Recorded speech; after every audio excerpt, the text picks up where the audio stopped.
Buenas noches, asesor. Muy buenas noches. Vamos a esperar unos minutitos, 2 minutitos y comenzamos con la sesión. Buenas tardes. Buenas tardes. Muy buenas tardes. Buenas Buenas tardes. tardes. Muy Buenas buenas tardes, tardes. asesor. Buenas tardes. Buenas tardes para todos. Muy buenas tardes. Buenas tardes. Igualmente, que tenga bonito día. Buenas tardes, asesor y compañeros. Buenas tardes. Buenas tardes, mi nombre es Fabiola, aquí con un gusto saludarlos. Muy buenas tardes, Fabiola.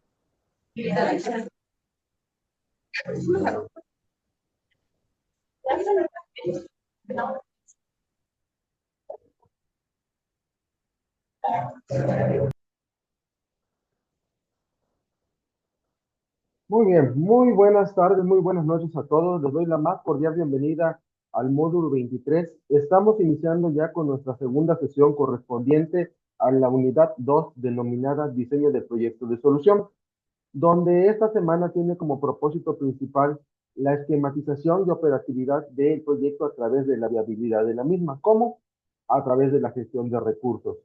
Bien, algo muy importante que nosotros estábamos viendo dentro de esta pequeña presentación que no pudimos terminar era que era un proyecto. Como bien sabíamos nosotros, un proyecto es un esfuerzo temporal que tiene un inicio y tiene un final. El término proyecto proviene del latín projectus y cuenta con diversas significaciones. Podría definirse a un proyecto como el conjunto de las actividades que desarrolla una persona o una entidad para alcanzar un determinado objetivo. Esas actividades se encuentran interrelacionadas y se desarrollan de manera coordinada. Me voy a entrar un poco de esto porque quiero entrar directamente al tema de la etapa de organización. ¿Cuáles son realmente las etapas de organización que nosotros vamos a estar trabajando?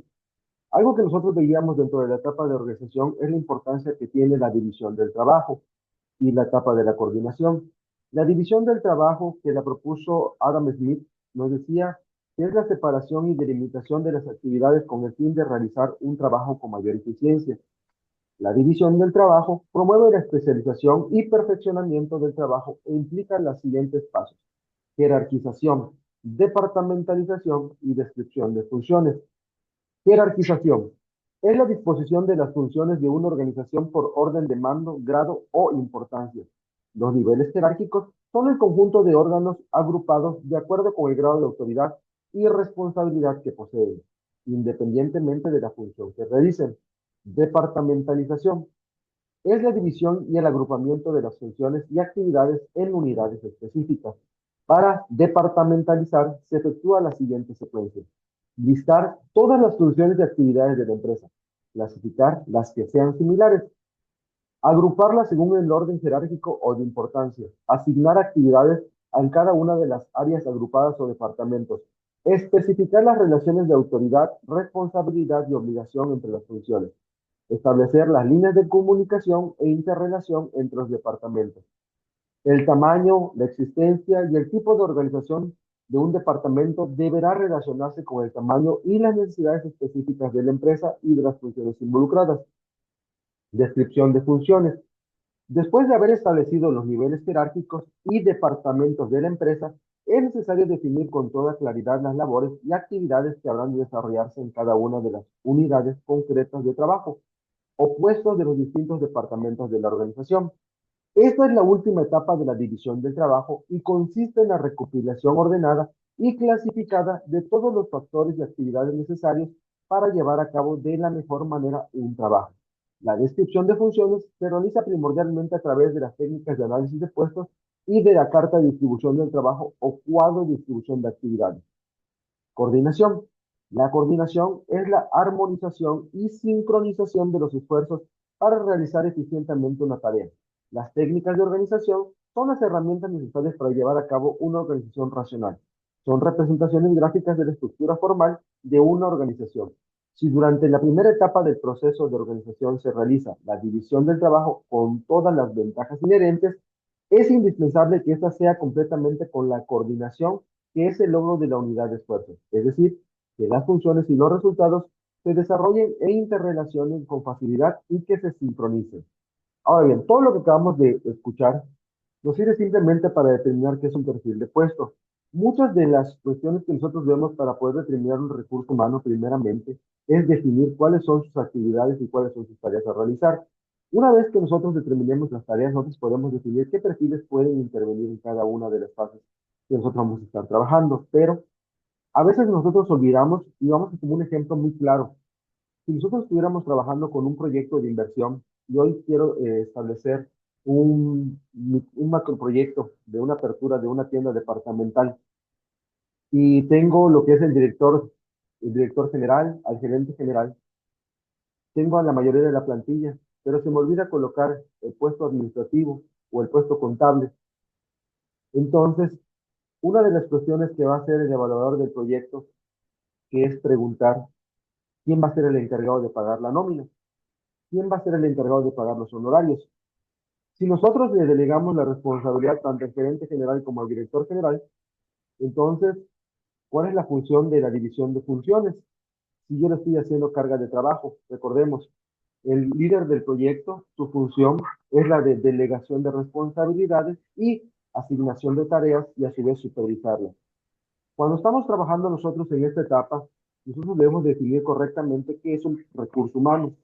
Todo esto tiene una base fundamental para poder definir cuáles son los perfiles que nosotros tenemos que ocupar. Relativamente al recurso humano, van a ser todos esos perfiles que nosotros debemos de ocupar para poder solventar una problemática social. Esta debe de estar debidamente estructurada, ya sea como nos indica la plataforma o ya sea como les he compartido. Bueno, antes de levantar lo que es la parte de aperturar los micrófonos, les voy a compartir algo que ha estado aconteciendo y es la parte en la que ya no voy a resolver las dudas de respecto a las actividades y tareas dentro de estos espacios, porque una de las recomendaciones que siempre nos han realizado por parte del ABC es que nosotros le dejemos al estudiante que reflexione y que lea puntualmente las instrucciones de las fases, porque relativamente ahí viene todo muy, muy específico, muy, muy claro, y que la función de ustedes como estudiantes es investigar, es profundizar los temas. Yo ahorita lo estoy haciendo muy superfluo para que ustedes puedan escuchar la información. Si me van a hacer preguntas ahorita sobre cuestiones de sus fases, esas dos manitos que están levantadas, no les voy a contestar esa parte de la información. Como les he compartido, para eso tenemos el foro de dudas académicas, para eso están todos los elementos que nosotros compartimos dentro de eso. Muy bien, adelante María Joaquín. Gracias, señor compañeros. Buenas tardes. No, nada más iba a hacer una aportación referente a la delegación a delegar las responsabilidades de cada persona, siendo yo como el estudiante que está haciendo el proyecto, sería el líder del proyecto, y así delegar en cada departamento las responsabilidades para que ninguna tenga la carga y todas puedan funcionar conforme a grupo. Esto es lo que quería aportar. Muchas gracias, Mario. De hecho, tal como comparte su compañero Mario, si nosotros empezamos a visualizar cuál es la función que nosotros vamos a tener en lo que es, bueno, más allá de la función que vamos a tener nosotros, porque como les he compartido, esto es una idea general que ustedes están estableciendo un proyecto, y si supongamos que este proyecto o el anteproyecto pasa a ser un proyecto y lo inicia otra persona, el que va a fungir como líder del proyecto va a ser el encargado de delegar cada una de las responsabilidades, ya sea en una departamentalización o ya sea en puestos gerenciales o en puestos que ya se le esté dando una nomenclatura o una descripción al nombre del perfil. Adelante, Beatriz. Buenas tardes a todos.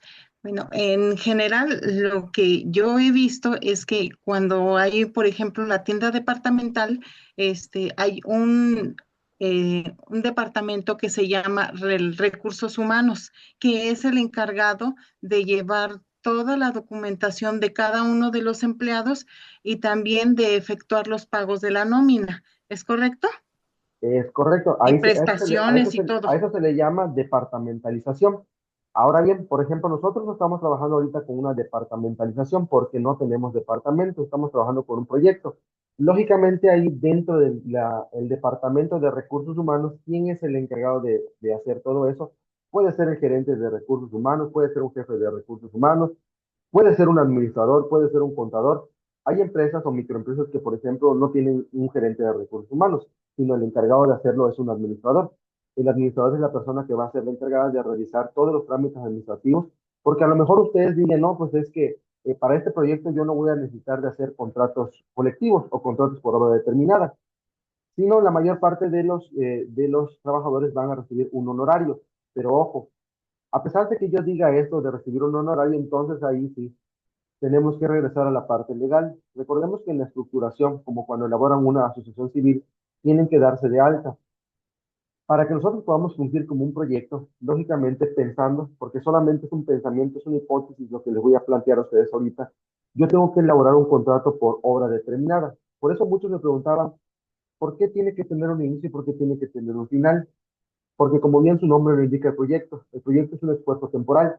Lo que ustedes están haciendo es detallar un esfuerzo temporal a través de la gestión de recursos. Ustedes lo que hacen es presentar una idea. Lo que están haciendo ahorita en esta etapa es presentar esa idea. ¿Cuáles son los perfiles ideales que servirían para esas tareas? ¿Qué es lo que yo necesito? Pero es lo que yo les compartí. Imagínense que se les olvide algún recurso humano y que en la siguiente semana que va a venir, que viene la parte de los responsables, diga, se me olvidó contratar a tal personal. Esto va a impactar no solamente en los tiempos que ya se estableció desde el objetivo general, sino va a impactar también en la etapa de dirección y control porque no vamos a tener una holgura. Entonces, por ejemplo, hay una técnica que se llama técnica PERT, que ahorita se las voy a presentar, que no se la solicita a la plataforma, pero viene dentro del temario, que es una técnica que se llama método de la ruta crítica, que nos sirve para identificar la holgura en un cronograma de trabajo. Adelante, Norma. Nada más voy a hacer una pequeña aportación. Cuando se Adelante, Norma. contrata a las personas por honorarios, no tienen prestaciones. Es correcto. Por ejemplo, nosotros, y se los comparto, por ejemplo, nosotros como asesores virtuales estamos contratados bajo honorarios. Entonces, en esta situación, sí, ¿cuál es la diferencia? ¿Cuál es la diferencia, por ejemplo, entre una persona contratada bajo el esquema de honorarios y bajo el esquema de obra determinada? Alguien que sepa más o menos, que me quiera dar su aportación sobre eso. ¿Cuál es la diferencia que existe entre una persona con contratación basada en honorarios versus un contrato por obra determinada? Adelante, Fidela.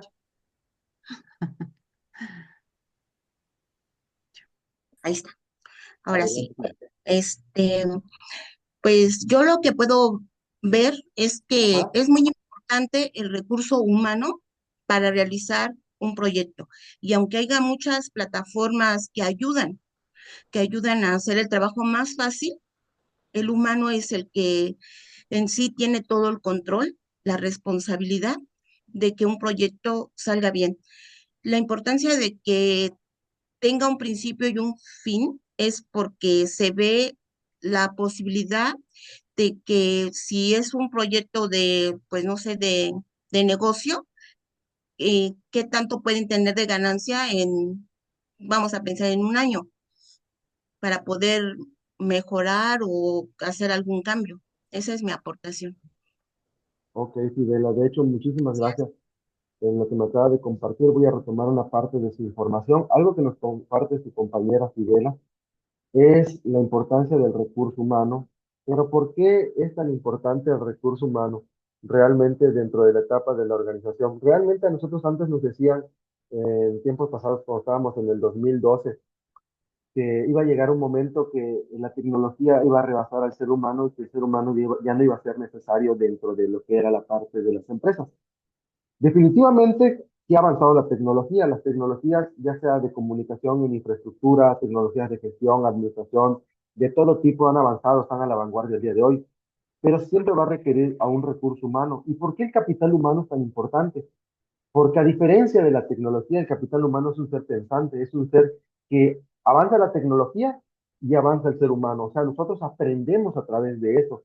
¿Quién diría, por ejemplo, que hoy, y te lo pongo, ¿no? Por ejemplo, muchos, y hasta yo me incluyo, de nosotros no trabajábamos antes con tecnologías emergentes, así como ustedes el día que empezaron con este módulo, empezaron a ver el uso de Canva, el uso de Prezi. Cuando yo inicié en Prepa en línea web, utilizaba PowerPoint para mis presentaciones, utilizaba Word, pero a mí me empezaron a decir que de acuerdo a lo que me habían requerido, tenía yo que aprender a usar las tecnologías emergentes. Entonces me puse a estudiar porque siempre nosotros tenemos esa opción de si queremos avanzar, el ser humano lo va a hacer.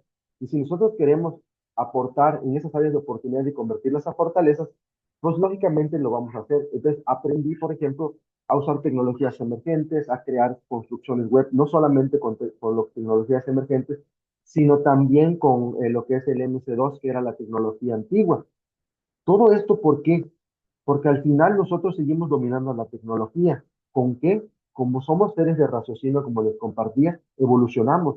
Y esa evolución lo permite. Imagínense los que tienen hijos. Cuando, por ejemplo, nació mi hijo, yo decía, no va a poder usar un celular. Tiene clave. Hasta parecían magos.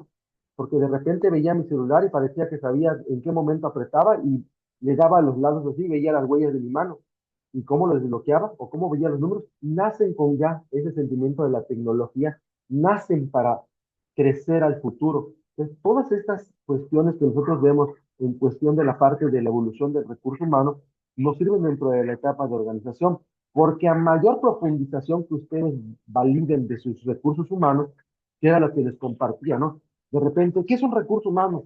Es que un recurso humano, y a veces se torna un poco complicado, ¿no? Porque de repente les comparto una situación.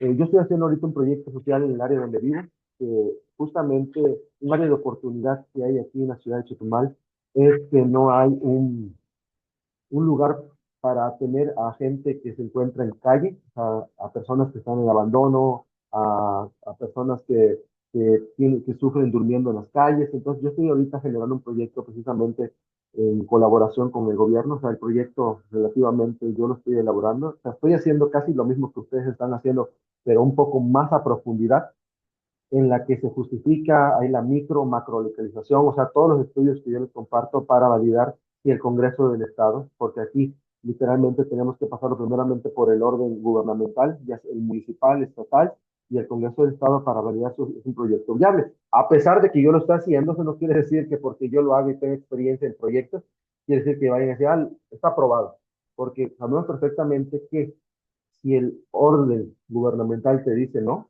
pues no, no es viable. Aunque tú digas mi proyecto es viable, mi proyecto es factible porque tenemos la infraestructura, tenemos a millones de personas en situación de calle. Hay, por ejemplo, aquí en Chetumal falta también un proyecto sobre lugares para psiquiatría, o sea, centros médicos donde puedan meter a personas que tengan esta problemática. Entonces, hay mucha infraestructura que trabajar, pero ¿dónde radica entonces la problemática real en la que a lo mejor deroguen un proyecto? Principalmente en que te van a decir que no hay recursos, principalmente en que te van a compartir de que ya están puestos en marcha unos, pero todavía no los han podido realizar, etcétera. Entonces, se queda como, ahí déjame tu documento y cuando tengamos una respuesta te la vamos a dar.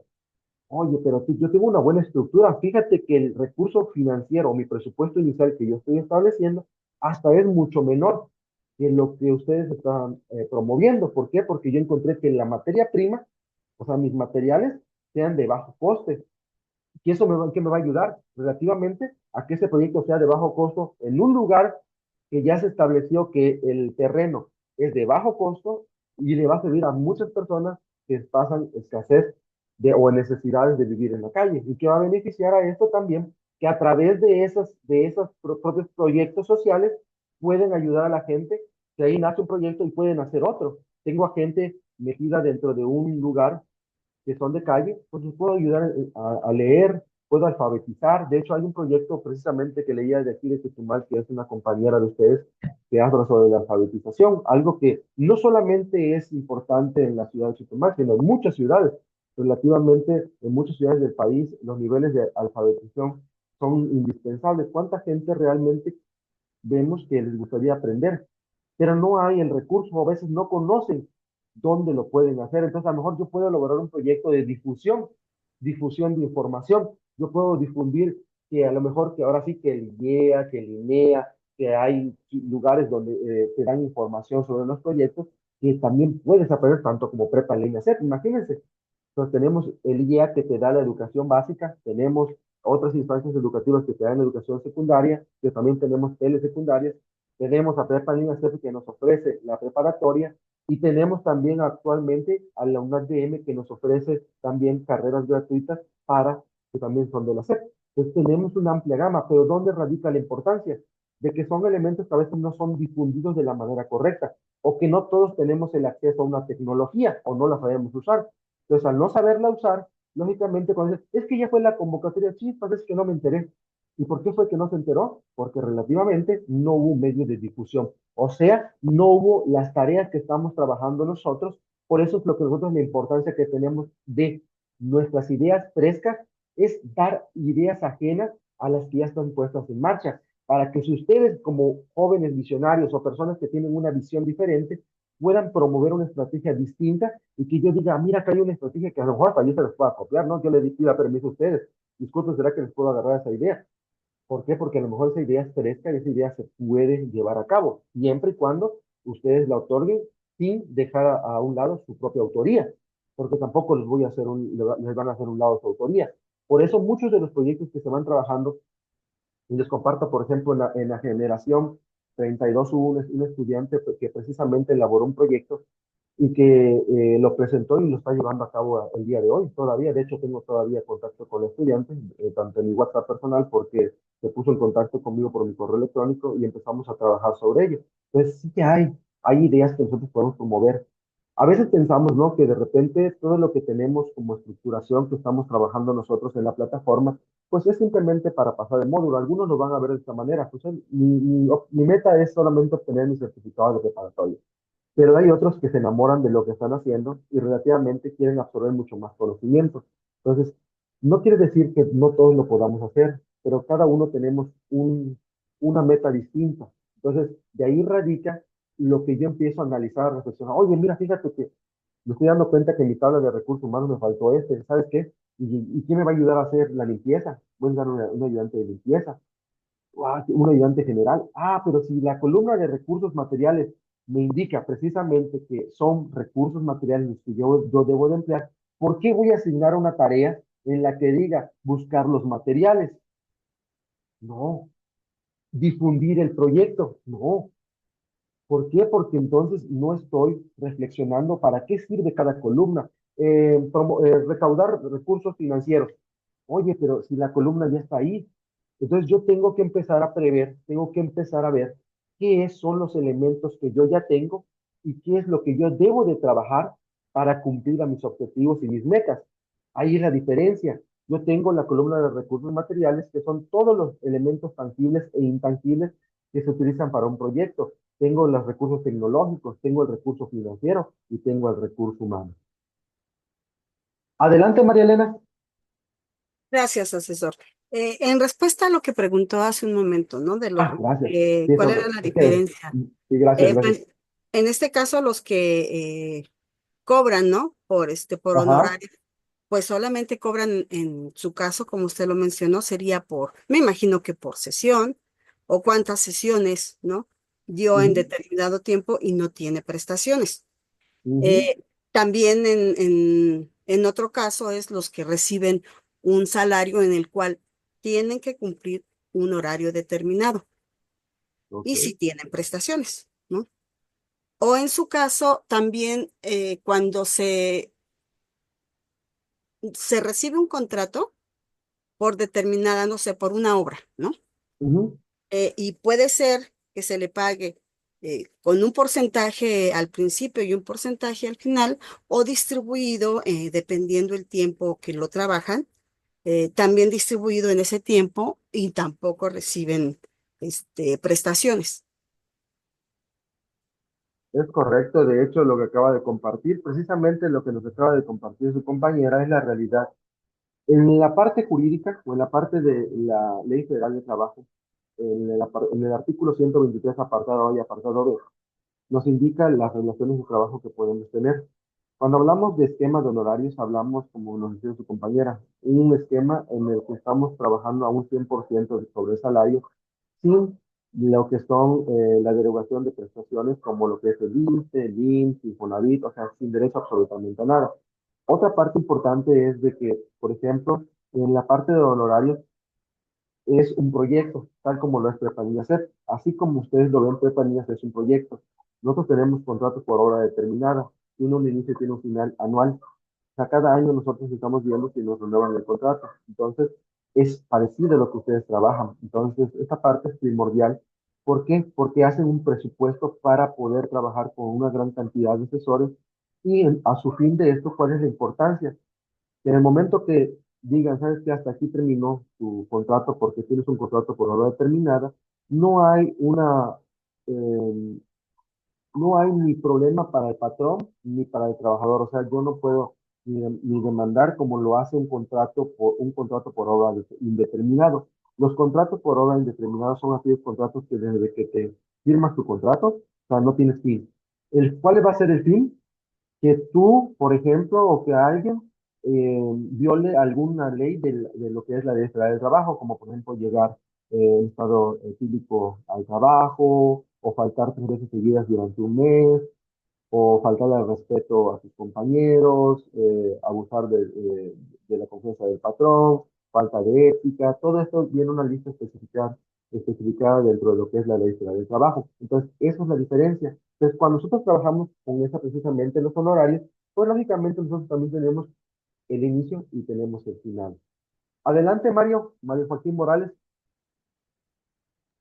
Gracias, Sor. Aumentando un poquito la información referente a la diferencia de por honorarios a alguien que tiene un contrato de planta, son muchas las cuestiones. El de honorarios nada más trabaja por días, mes o año completo. No pueden darle más. Cuando se termina el contrato, se tiene que esperar la renovación. No tiene ningún tipo de prestación, ningún tipo de préstamo, no tiene seguro social, no tiene nada. Está desamparado totalmente. Y en la diferencia con el que tiene un contrato fijo, en este caso va creando una antigüedad, tiene todas las prestaciones de ley, puede sacar préstamos, puede sacar su servicio médico, caja de ahorro, etcétera. La diferencia de un asalariado a uno de planta. Esa es mi aportación, Astor. Correctísimo, Mario. De hecho, acabas de compartir una palabra importantísima, una diferencia de un asalariado. Porque el asalariado, precisamente como compartía su compañero Mario, tiene derecho a un salario fijo quincenal. A diferencia de alguien que trabaja bajo honorarios, puede ser esquema mensual, esquema semestral, esquema catorcenal. O sea, esto va a depender de qué, de cuando liberen el recurso. Es como, por ejemplo, como lo que estamos trabajando nosotros. La columna de recursos financieros que yo les dije que para que no se compliquen puedan poner la palabra dinero en efectivo, es porque como estamos en un área de incertidumbre todavía, ese dinero no sabemos de dónde va a provenir. Aún en este momento, en esta etapa, no sabemos de dónde va a venir. Si va a venir de donaciones, a lo mejor el gobierno nos va a proveer una parte, a lo mejor si van a haber empresas privadas que nos van a ofrecer algún préstamo, alguna institución financiera, pero ¿dónde va a radicar la importancia entonces de esa columna? En que en el momento de que nosotros gestionemos cada uno de los recursos sin aplicar, por ejemplo, la palabra no aplica, o no los necesito, o no los requiero, lógicamente esto ya tenemos una base sólida para definir que el proyecto es viable. Y la palabra viabilidad tiene una relación directa con decir que es solvente. Cuando hablamos de solvencia en la parte financiera, quiere decir que tenemos la capacidad de adquirir una deuda, que es lo que busca un banco o una institución financiera. ¿Cómo creen ustedes, por ejemplo, que las instituciones financieras les dan préstamos o les dan una tarjeta de crédito?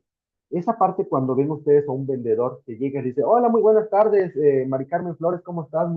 Eh, ¿Cómo has estado? ¿Qué tal? ¿Qué lleva el día? Fíjese que tenemos hoy en día la promoción de una tarjeta de crédito que está justamente hecha para usted. ¿Usted trabaja? La primera pregunta que hace, ¿trabaja? Y sí, Mari Carmen sí trabaja, ¿no? Y le gustaría que le hiciera una evaluación para ver si es acreedora. Fíjese que no tiene, el CAT es del 70%. De hecho, que siempre les digo a la mayoría cuando me preguntan, ¿no?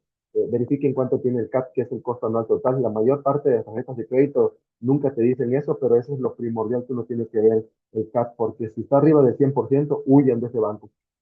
Y te dicen, no, pero no vas a pagar anualidad. Ok, marcarme da su identificación, le hacen una evaluación que es en el Buró de Crédito, Sistema Nacional de Buró de Crédito, y verifican que está en saldo verde, pero que tiene la capacidad adquisitiva, porque hasta ahí se dan cuenta cuánto percibe, cuánto ha gastado, o sea, ha tenido algún préstamo, pueden verificar cuánto está, entonces ya empiezan a hacer lo que es un historial, se levanta lo que es la información y al ratito ya le entregan su tarjeta de crédito. Pero a una persona que no tiene un historial, que nunca ha tenido algún préstamo, que nunca ha tenido absolutamente nada, pues lógicamente los bancos tienen esa incertidumbre de decir, ¿se la doy? No se la doy. Por eso en la actualidad ustedes pueden ver que han existido, como sale muy en el TikTok, ¿no? Las tecnologías, la creación de tarjetas de crédito como Nu, como StoryCard, que le dan a cualquier persona, pero nadie lee el contrato de lo que dicen esas tarjetas de crédito. Tienen un CAT de más del 200%. Quiere decir que si hoy yo le presto 10 pesos a Nu y no lo pago, mañana ya le debo 40 pesos. Y la siguiente, si yo no pago esos 40, tengo algo que se llama saldos insolutos. Esos 40 se vuelven a triplicar. Entonces, en lugar de deber 40, voy a deber 120, porque ya no se va sobre los 10, se va sobre los 40. Por eso muchas cuentas se hacen acreedoras a crecer esa deuda financiera. Y justamente también los proyectos también pasan. Hay proyectos que se han vuelto muy, así, millonariamente endeudados y que terminan en la quiebra. Bien, adelante, Mari Carmen. Gracias, profesor. Solo unando un poco al tema que estamos tratando sobre Sí, lo de honorarios. Sí, adelante. Antes lo satanizábamos un poco y todos queríamos un contrato colectivo del trabajo. Hoy en día yo pienso que estar uno por honorarios nos da libertad. ¿Qué libertad nos da? Tener otros trabajos, poder emprender, poder disminuir el ISR, con compras, con los artículos que necesitamos para nuestro trabajo. Entonces, por algo se crearon los honorarios y por algo se crearon también los contratos con un determinado tiempo. La ley los está contemplando precisamente por la necesidad que está surgiendo hoy en día de que ya no todos queremos ser asalariados. Yo ya soy jubilada, entonces gracias a que existen los honorarios es que yo puedo seguir activa, puedo seguir trabajando por base a que me paguen por honorarios. Gracias. No, usted, muchísimas gracias por su aportación y de hecho, como comparte su compañera, es una realidad esto que nos presenta. Podemos tener diferentes trabajos, podemos ajustarnos a las necesidades de la empresa, podemos hacer múltiples cosas.